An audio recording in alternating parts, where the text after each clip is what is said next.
Bonjour à tous. Bon, j'avais promis de faire un retour sur les boîtiers Evolucem pour les camping-cars sur un G740 que j'ai installé. Alors, je vais essayer de faire ça peut-être en 2 ou 3 parties. Il vous faudra suivre parce que ça risque d'être un petit peu long. J'ai commandé la première fois un boîtier Evolucem Bluetooth qui était branché sur le contacteur HP du Common Rail injecteur. Et alors ça marchait hein, très bien, il n'y avait pas de problème.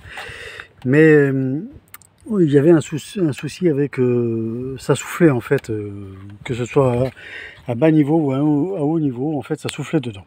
Donc j'ai contacté la société Evolucem, que je remercie au passage et que je félicite surtout pour son suivi de clients et surtout pour une société qui suit ses clients.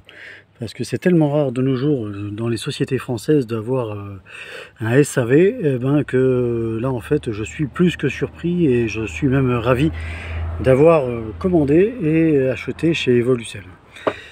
J'ai donc contacté Evolucem en leur expliquant mon problème sur ce camping-car et ils m'ont proposé de me remplacer le boîtier par leur nouveau modèle. Alors par contre leur nouveau modèle, lui, il est avec deux faisceaux de câblage, un pour la pompe Common Drive HP, hein, évidemment des injecteurs, et le deuxième est sur le système d'injection d'air du collecteur d'injection, pas du collecteur d'injection, du collecteur d'admission, pardon, excusez-moi.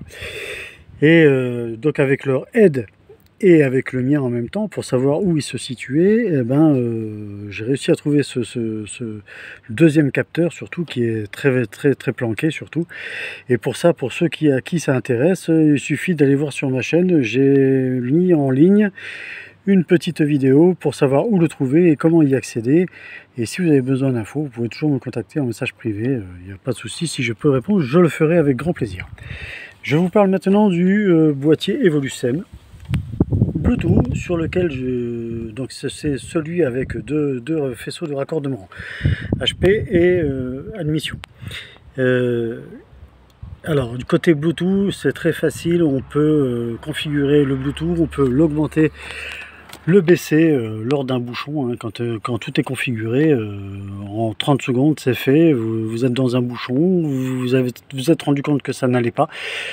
Vous sortez votre téléphone, tac tac, vous mettez tout ça en place, vous montez, vous baissez, ça se fait en 30 secondes et c'est hyper pratique. Moteur au ralenti évidemment, mais pas en marche.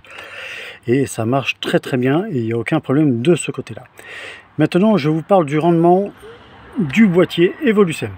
Alors, boîtier Evolucem, celui-ci c'est la version 2, deuxième génération, on est bien d'accord. Monté sur un pilote G740 de l'année 2022 avec un moteur 140 chevaux. Alors je ne sais pas combien de chevaux il m'a apporté, ni combien de couples il m'a apporté, parce que je n'ai pas les bancs pour faire ça. Mais en fait, honnêtement, je m'en fous un peu. Ce qui m'intéresse, c'est que le boîtier, il ait l'utilité que j'attendais.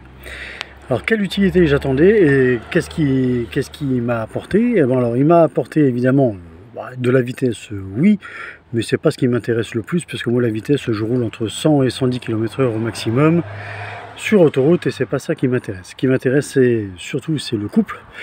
Et le couple, pourquoi? Pour la montagne, pour pouvoir dépasser en toute sécurité entre autres. Et je viens de parcourir 3000 km avec ce boîtier. J'ai donc fait 1500 km d'autoroute dans l'Italie et la Croatie par exemple.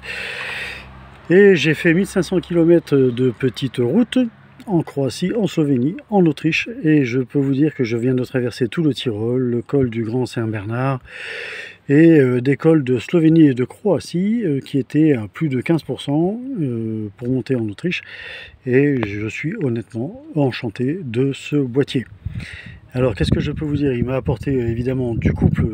Alors ce que j'ai oublié de vous dire, c'est que mon véhicule est équipé d'une boîte automatique, 9 rapports, éco, normal et power, avec 3 vitesses électriques, hein, ce sont les 3 vitesses électriques et 9 rapports automatiques, voire en manuel.